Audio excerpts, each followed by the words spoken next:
Really?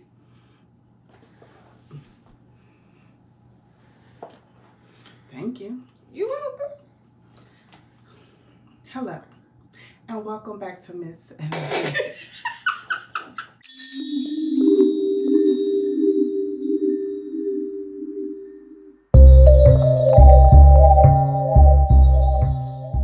Hey, welcome back to Miss and the Misses. I'm Shatara. I'm Elise. Make sure you give this video a big thumbs up and subscribe below.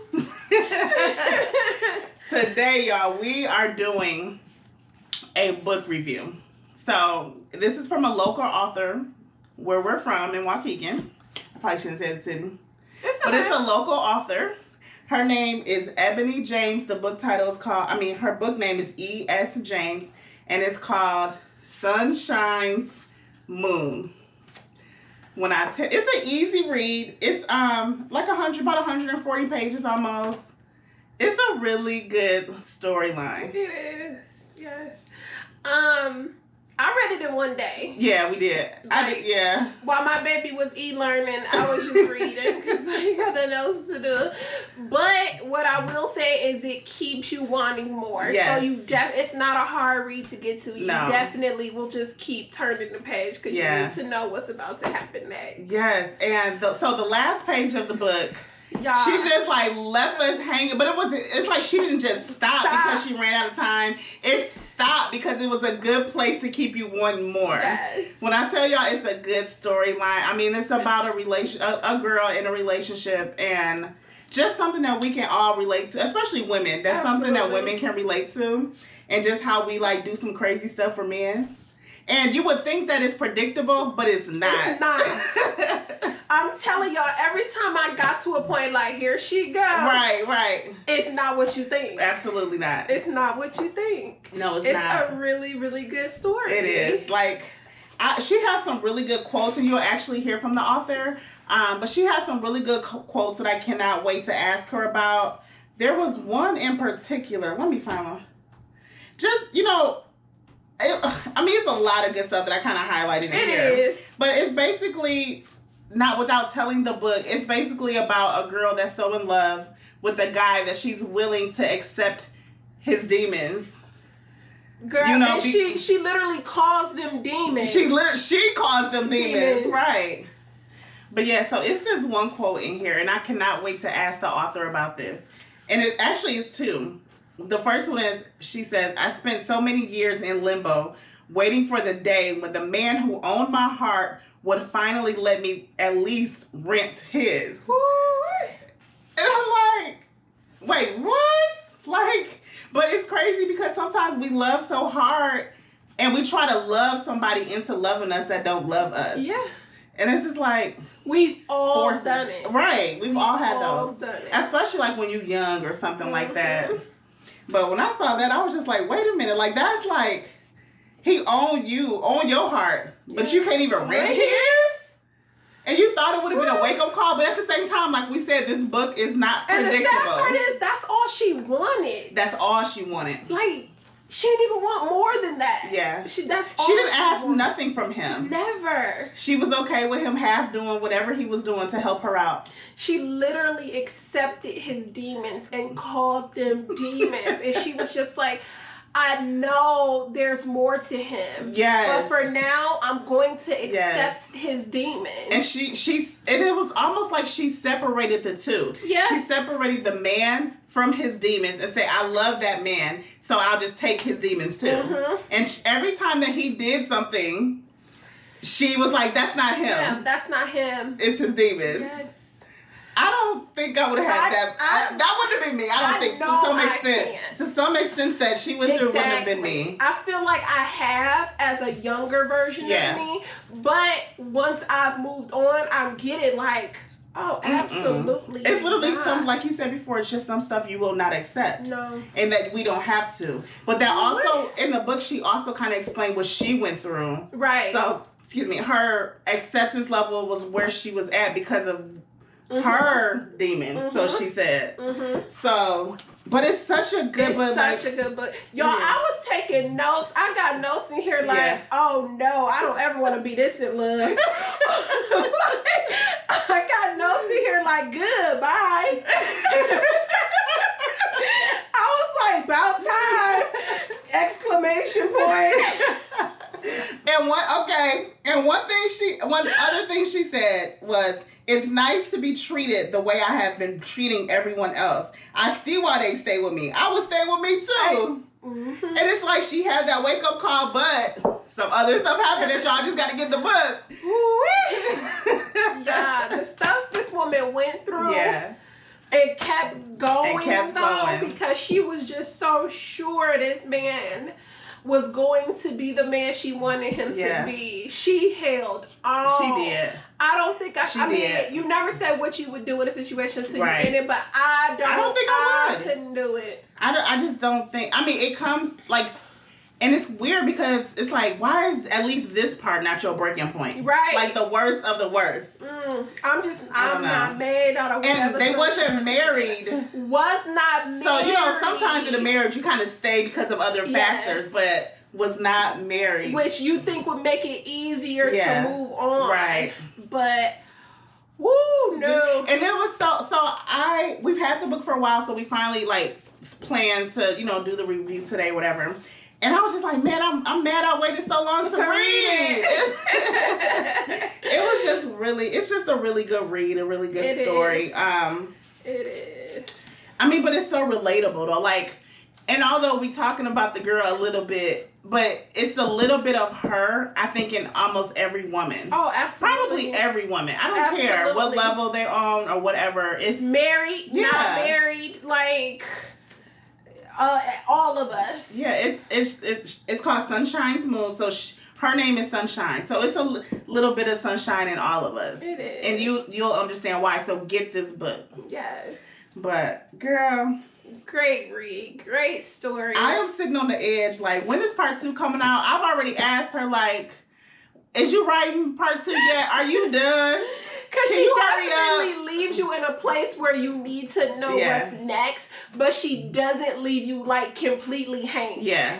But she leaves it where you have to read the next one. And I'm gonna be honest, I'm not really in maybe in high school we were into the love story, hood stories type books, and authors and like that. And some of them are still good, but that's just not my go-to book right now, type of book right now. So at first I was like, okay, well, let me see what this is about. Now I'm like, ooh, let me see what this is about, because it really could be a movie. It really could be a movie, and not a movie like anything that we've already seen. Yeah. So that's what makes it different, and it stands out. And I think it's because it doesn't take the turns you expect it to take. So I think that's what makes it so much different than other stories about women being in love with a no good man. Yeah. So. And it's some few factors in here that you're like, no, but it's still relatable to some women. But I think we say that because we know. We've been there, we've done that, and we don't do it, girl. Don't do it. Turn around. Turn back. But one thing I also like in this book is just what's relatable as well is the friends in her life. Yes. You know what I mean? Yes. And I'm sure everybody has the type of friends that she has in her life, one way or another. To some extent. Yeah. Absolutely. Yeah, so y'all really have to check out this book. Like I said, she's a local author. It's her first book. Yeah. It's her very first book. And it's on Amazon, Sunshine's Moon. By E.S. James. Yes. So we'll put the link down in the description box as well. And it's not expensive. I think it was about $8 or $10. Okay. So buy a few. Let's support, okay? Especially because we need her to know that we want that second part. So maybe it'll be some motivation for her to go ahead and wrap that up and get it done. Absolutely. All right, y'all. So check out our interview with E.S. James. Hear a few things she has to say about the inside of these covers. Once you start, you're not gonna want to put it down. Yeah, it's good. All right, well, welcome Ebony James to the Miss and the Misses. Thank you for joining us today. No problem. Thank you for having me. No problem. We're so excited to talk about your book, Sunshine's Moon. We were really excited about reading this book Mm-hmm. It took us a while to get to it, but when I got to it, I was like, dang, why wait so long to read it? Because it was so good. Life, I know it's hard. I don't even get a chance to read nearly as much as I used to. And I'm like always like, shame on you. As a writer, and you would think, but you would think we have time because of the pandemic. We supposed to be in the house and stuff. I know. So our excuses before was not valid. But thanks so much for joining us. We have a few questions to ask you about it because you left us hanging. I did. I was on purpose. Right. Sure. It was. Ready for part 2? Did you start writing part 2 yet? I did. It's in the works. It's not close to being done at all. It's in the works. How long we gotta wait? I don't like waiting. You know what? I don't know because of the way I'm writing it and the direction it's going in, which I'm sure we'll talk about in a little bit. It's just I'm kind of making sure it's it's right for everybody. I'm trying to make sure everybody's questions are answered. Oh, good. So yeah. Okay. We'll talk about it more later. Sure. I can take that. I mean, I read it in one day. That's how good it is. Because it just makes you flip the page to know what's happening next. And when I got to the end, I reread the last page again, like, wait a minute. I know that ain't the end.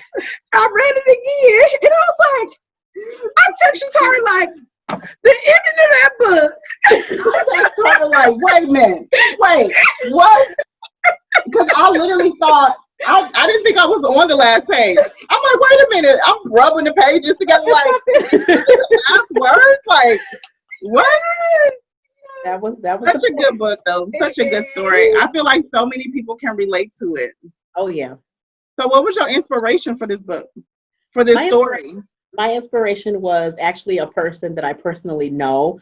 The book, of course, is not step by step, absolutely her life, but it is slightly inspired by her life and certain events that's happened in her life and things like that. So, it's slightly based on her life, but of course, I put my own twist and I put my own things into it. Your imagination ran with it, but you know what I liked about it? It wasn't predictable. Like, like the old school, like love story or hood romance. And right. Like that. It wasn't predictable. Yeah. That's what I tried to make it like that. I've said, because I've read lots of books like that, and it kind of still has the feel of some books like that. To me, the closest thing, and I'm not trying to compare myself to her at all, because this book is not nowhere near, but The Coldest Winter Ever. Yeah. That's what I kept thinking about when I was writing the book. And I said, okay, but that's nice and everything, but I want to put my own little twist to it. And like I said, I'm not trying to compare myself to Sister Soldier at all. I mean, she takes the cake. Right. I get it. But you're right, because it kind of do make you think of that, like all the things Winter did and went through. Right. Like, come on, girl. Like, you literally talking to her as you're reading this book. Right. And I'm like, yes. No. And that's what I wanted. I wanted people to be able to really relate and really kind of, like, when you're done with the book, really think that these people were in your life, and you have to like stop and think like, oh no, that was a book I was reading. That wasn't a book. Right. No. Yes. Because it could be a movie too. Like, have you ever thought of writing a script? I have before, but I gotta really do some research on that. I'm just now getting my feet kind of soaked a little bit in the writing books and stuff, so I gotta like really do research on script writing and stuff. That may happen in the future, but it's gonna be a while. Hopefully. So has this always been a passion or a goal of yours to write a book? It has. It's always been a passion of mine since I was a little kid. I remember we would be in schools. You know how you write the notes back and forth and pass the notes and stuff? My friends would write me a note, and it'd be like 4 paragraphs. Mine would be like 4 pages. They'd be like, why are you writing me this? They would get so mad at me, and I'm like, I can't help it. That's just like who I am. My mom used to have to find unique punishments for me because she couldn't sit me at the table because I would just sit there and write, and it wouldn't be a punishment. So she's like, I can't sit you at the table because you're not going to do nothing but sit there and write. Wow. So yeah, it's always been a passion of mine to write and to write a book. And to write books. So how did you get started? Because so many people want to write books, but it's like to sit down and actually start writing. Like, how did you just start and and finish? This one, it was a little bit more easier for me because I already had the inspiration. I already had the story. So it was easier for me to just kind of sit down and really type. Now, that's not to say it didn't take me forever to actually do it. I did procrastinate an awful lot. Like, it took me about a year to write this book. Wow. Which is, terrible, but all procrastination. But as far as like actually having the story come to me and the words come to me, this one was easy for me because, like I said, I know the person personally who was loosely based off of, so I was able to draw from her experiences and kind of put my own twist to it. So it's a lot easier when you kind of are writing. That's why I can see why people write nonfiction, because to write about your life or life of somebody it's easier. Although I'm not a nonfiction writer, I don't like nonfiction, but I, try to but you can also do that with fiction. You can turn a nonfiction situation into a fictional story. Okay, that makes sense. Right. Yeah. So was it a long process though? Like, once you wrote the book, is the process getting it published and all of that, is that like time consuming? It is, only because for me, it took me maybe about a week or so to publish that book. I published it myself on Amazon, but the only reason why it took me so long is because I couldn't figure out how to format the book for Amazon. So it kept kicking it back to me saying it's not right, it's not right, it's not right. So that's why. But once you get that process and you know how to format the book, it's literally overnight. You just yeah. So that's good. So you just decided to just do it yourself, not. I decided to self-publish because traditional publishing is great, and there's a lot of benefits to traditional publishing as far as marketing. They do the marketing for you. They get your books in bookstores, etc. But for me, I want to have control over my own book. I don't want to have to have this deadline to have these many chapters done, or I don't want to have to have, this book tour scheduled for me. I want to be able to do these things myself. And eventually I plan on starting my own publishing company. Okay. Good for you. Should, because you definitely have a gift to write. I mean, the storyline is really good, and we just can't wait for that second one. But I highlighted some stuff because you said a lot of, like, I was like, whoa, like some of the stuff that was said. Yeah. So we're like, this part right here blew me. Okay. She said, I spent so many years in limbo waiting for the day when the man who owned my heart would finally let me rent his. Like, that's so many women, like, just waiting for the man they love to love them back when they don't. Yeah. And like she said, she didn't say own, she said rent. She said rent. She wanted even just a little piece, even if it was like, why do you think we settle? I mean, I'm gonna say we, but as women, why do you think we just settle, or we want the man that don't want us or something? And that's how I took it. I was like, that's all she wants? Right. Like, after all that, that's all you want? Right. Come on, Sean. I think it's just I think it really is an addiction at some point in time. Some people, like, they don't understand what love addiction is, but there is a real thing called love addiction. You can get addicted to a person, especially if you already have an addictive personality. That makes sense. Already had a addictive personality, so it's not so far-fetched to get addicted to either drugs or alcohol or even a person. And so when it gets to that point, which I feel like that's what it was with her, is that it was an addiction. You get with this person and you're addicted to the thrill, first off, of trying to change them, be the one to change them, be the one to love them, help to change them. And then once you get to that point, then there's another thrill that you're chasing, and you're just constantly chasing the thrill of some kind of addiction with that person. Wow. So you're right. I think that's what it has a lot to do with. Right. And that makes a lot of sense, because when she first started talking about his demons, I'm like, girl, do you hear yourself? She didn't. Like, you are okay with this man having demons. Like, it's like you clearly see it. It's like sometimes women don't see the demons, or they don't understand that these are demons and not the man. But she understood all that, and she was willing to accept it. Like, basically, do whatever you want, but I love you because I know that I know where you come. I know he's coming home at night mentality. Right? Maybe, but But you started off this book, so like you just went right in. Your first line in this, just a little bit, says, "The sins of your past can darken your future." And I was just like, wait a minute, where are we going with this? Like that literally just drew my attention in anyway. And I was just like, because I got through it. The only reason I had to stop is because I had to work or whatever and do some stuff. But when I picked it back up the second time, I just finished like from page 11 to the end of the book. So I was just like, oh my God, like I wasn't ready to even put it down when I had to take a break. But you just like went in, like they say women date damaged men. So we have the satisfaction of knowing we were the ones to fix them. Oh yeah. Like, and that's so true. That is so true. A lot of women do. They want that trophy at the end. They want to be like, I was the one to be able to tame him. I was the one who made him settle down. Nobody else could do it. They want that victory no matter what they have to go through to get it. And no matter if it's an actual real victory or not. Right. I mean, I guess to them, because on the outside looking in, I'm like, girl, you can have it. I don't want it. I know. But she also like kind of referenced like her demons. Like, so you kind of see why she is the way she is, like in the voids that she's trying to fill. Yeah. So it's like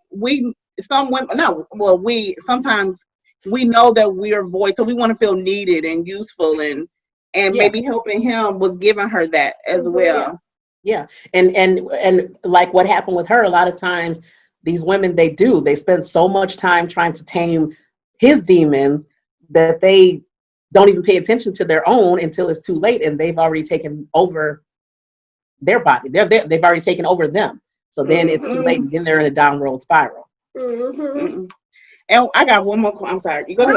Go ahead. So and this is all on page 1.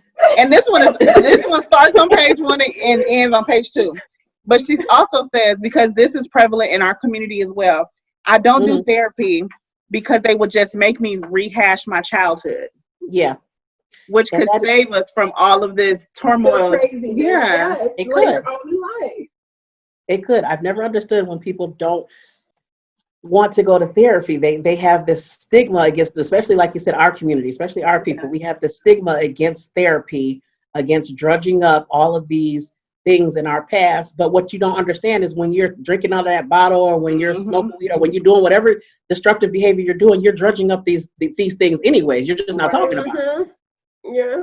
So they're still there. They haven't went anywhere. Whereas at least if you were in therapy talking about it, you can get the tools to be able to combat those demons. But instead, you try to bury them. Yeah. And it's just something that's just not talked about. We're going to do an episode on that one day soon. But I was just like, it's like it's said in the beginning of the book. And then it's like, only if we had talked to somebody, this story kind of would have ended a little bit differently. But, still good, of course, but just maybe differently. I don't know. Yeah. If this was a true person, you know what I mean? You just never know. Yeah. Yeah. And like I said, like I was saying before, we all know or have been assigned. All of us. We can always point to somebody and say, "Oh, this sounds like this person." Yeah, absolutely. You know, that's why it's so relatable to people. Yeah, I feel like it's a little crazy in us. I mean, in all of us, all of us got a little bit of shine in it. Right. I mean, not saying we all have done the things she's done, but we've all done things that's not who we are for a man that we're in love with, and it's just like, it blows my mind. Yeah, it does.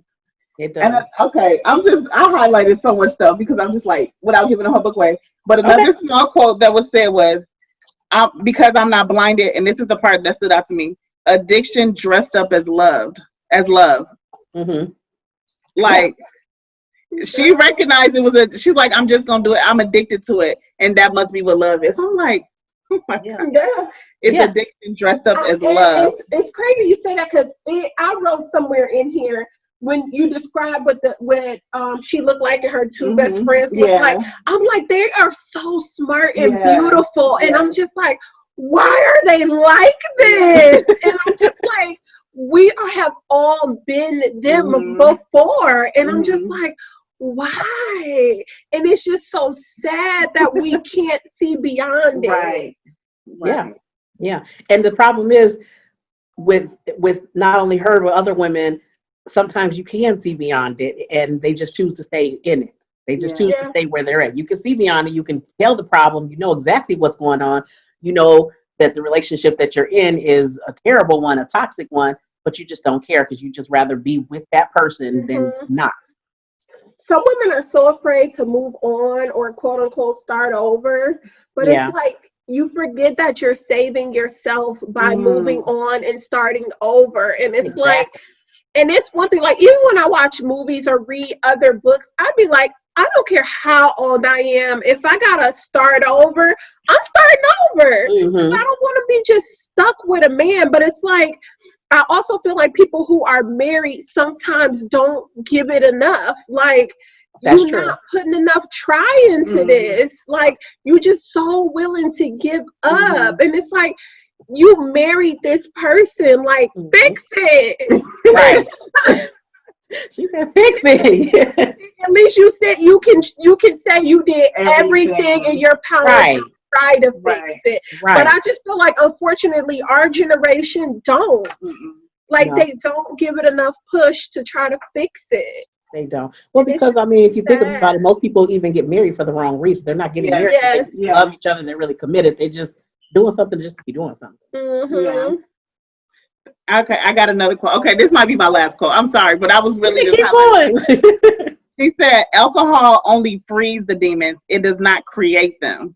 Exactly. And I was like, so once again, we're trying to self-medicate. I think I wrote something. But alcohol, and that's so true, because a lot of people do everything else to fill their voids. And it's just like, alcohol alcohol, you still got the demons before you drunk and after you drunk. Right. You know what I mean? It's just.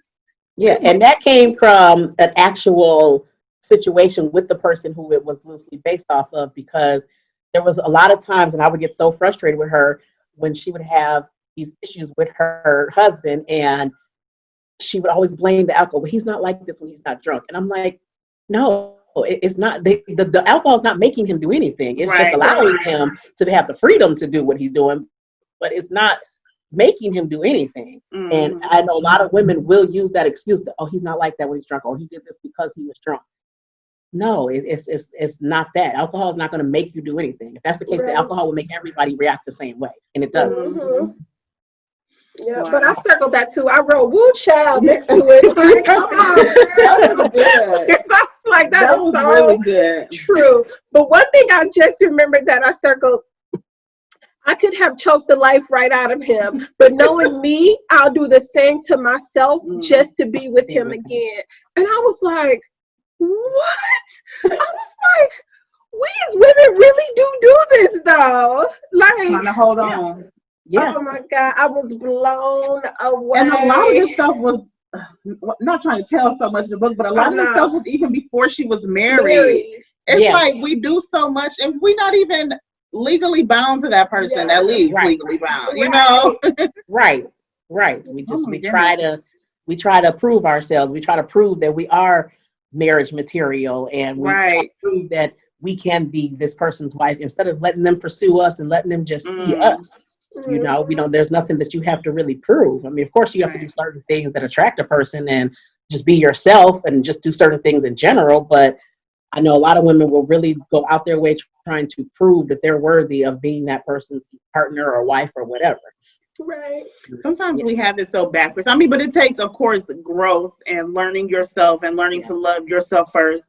Of course, loving and learning God first to find out why you even created. You know what I mean? Like, all of that plays a part to really just finding out who you are and knowing how to love. But oh, child.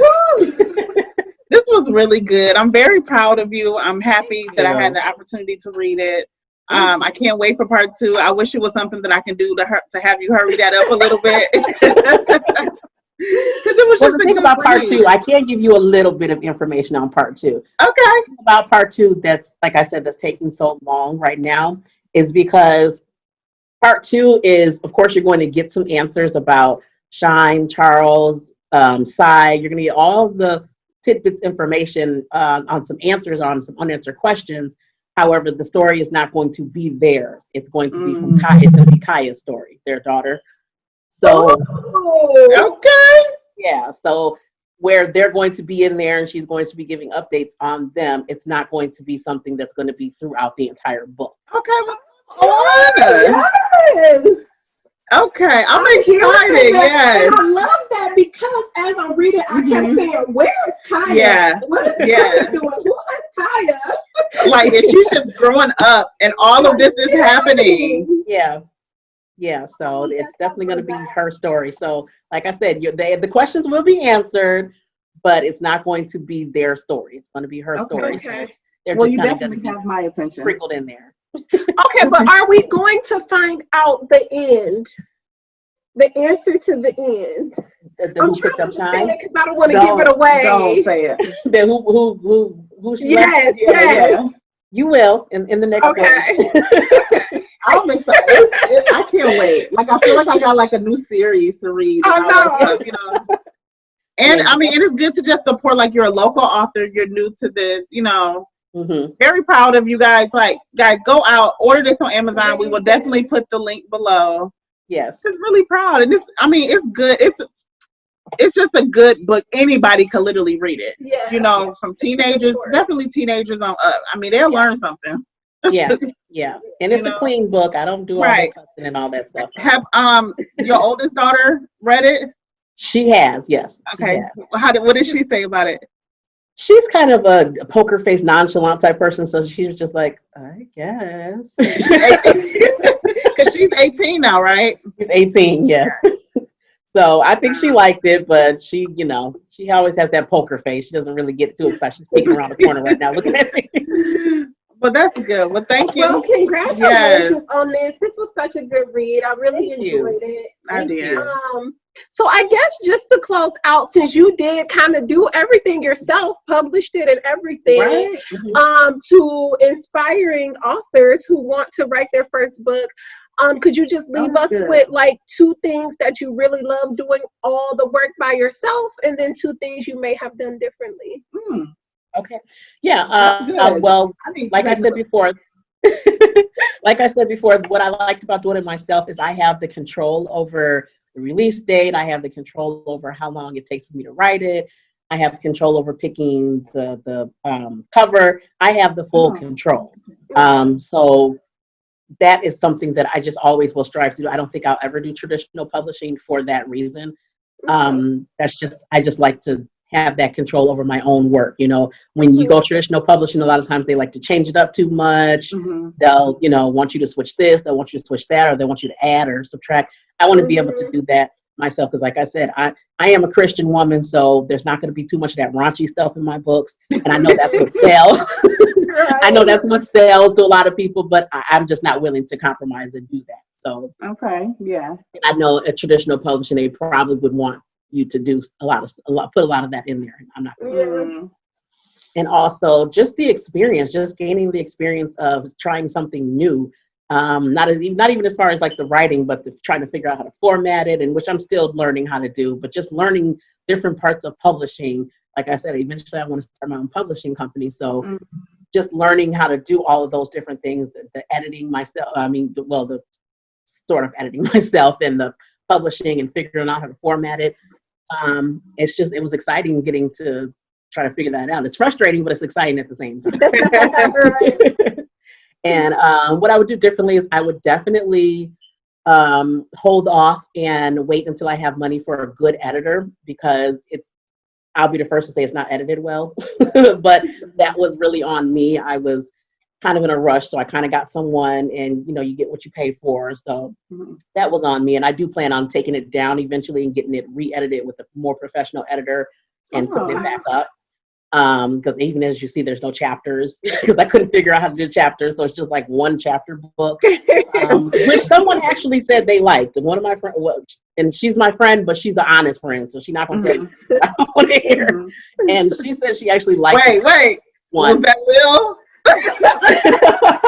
I'm just playing. Right.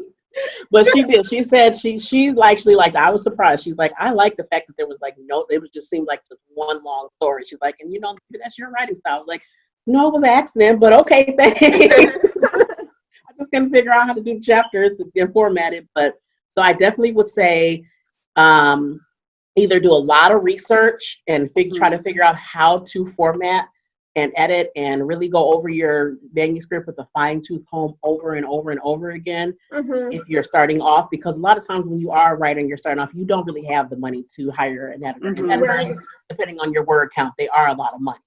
So, Yeah. So if you don't have the money to hire a good editor, try to do it yourself. And if you can't, if you feel like it's not, to the point where you can publish it and be okay with it. Like I was okay with publishing this. I still my baby. No one's first book is perfection. So, I was happy with the story itself. And I knew the story itself would interest people. So I was okay with it. Like I said, I will get it taken down and re-edited it. But if someone is trying to publish a book and they don't have money for an editor, I would definitely suggest go on YouTube, go different places, try to educate yourself on editing and formatting and all that. That way you can do it yourself, or just wait until you can get the money to get a good editor. And just be patient, be patient, take a time out to write every day, even if it's just like 2 or 3 pages. Don't overload yourself. A lot of times we try to just get it all done and we get so excited and we try to get the story out of our head before you type it. A lot of times the story being in your head and it's completely different when you type it out. It's like, what I had in my head was much better. So just keep a pen and pencil by you, try to write down whatever ideas come to you. And then once you get settled in, then you can type it, but don't overload yourself, but do make time every day to write. Maybe it's the same time every day or different times, but do make time every single day to write a couple of pages. That's good. Thank you. That was inspiring. It was. Thank you. Sorry, I laughed a little bit because the dog is barking. I'm like, I hope they don't hear this. Sorry. It's okay. But thank you so much. That was good. I'm glad you asked that. Yeah, thank you. Thank you so much for taking the time to talk to us. No problem. So the part 2 will be out at some point in time. I'm actually working on a couple other books right now, so it might be a little bit. That's amazing. But I'm ready. Part 2. We need one more. Can I say one more thing to add to about the editing? Can you hear me? Oh yeah. Oh. Yes, go ahead. Also, it might be best, like if you don't have the money for an editor, like the book that I'm writing right now, it's called Park America.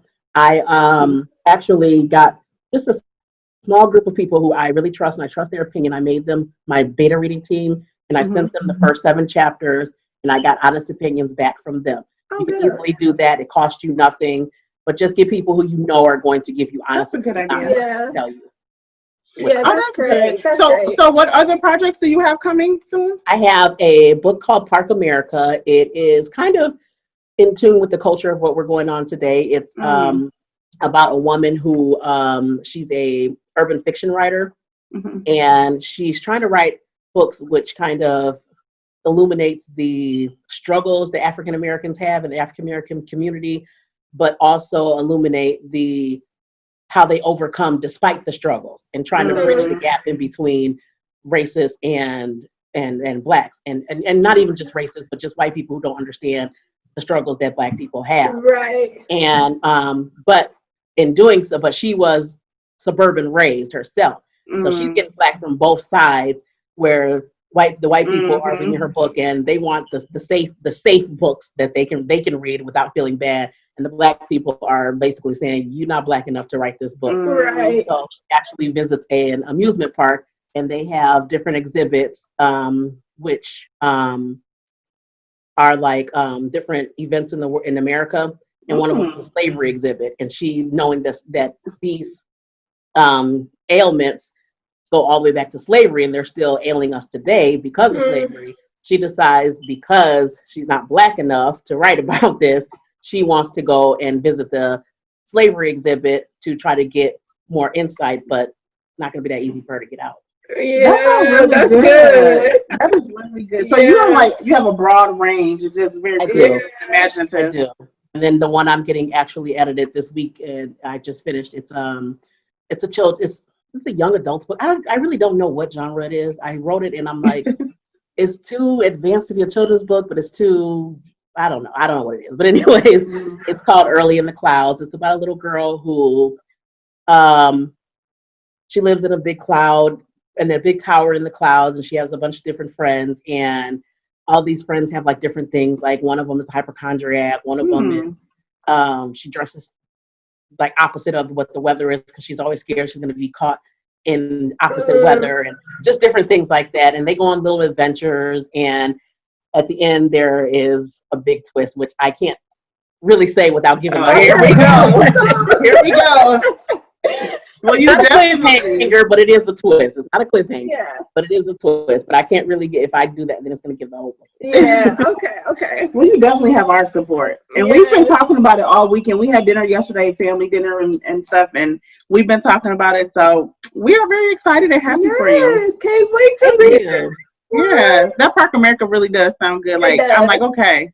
Yeah, and this one has been 2 years in the making. I'm working with an editor, and he's very meticulous. So okay. It's been 2 years. It's been about 2 years in the making, but it should. We're heading towards the end, so we got to go through all those fine-tooth comb, and then I would say, and no later than early next year, maybe it should be published. Okay. Yep. All right. Well, thank you so much, ESJ. Thank you for having me on. Thank you for taking your time out. I know we had some technical issues, but we got through. Yeah, but we got it together. Both of us. Right. But yes, Sunshine's Moon, and I can't wait to read the other ones. Thank you so much for joining us. Thank you. Thank you. Bye-bye. Bye.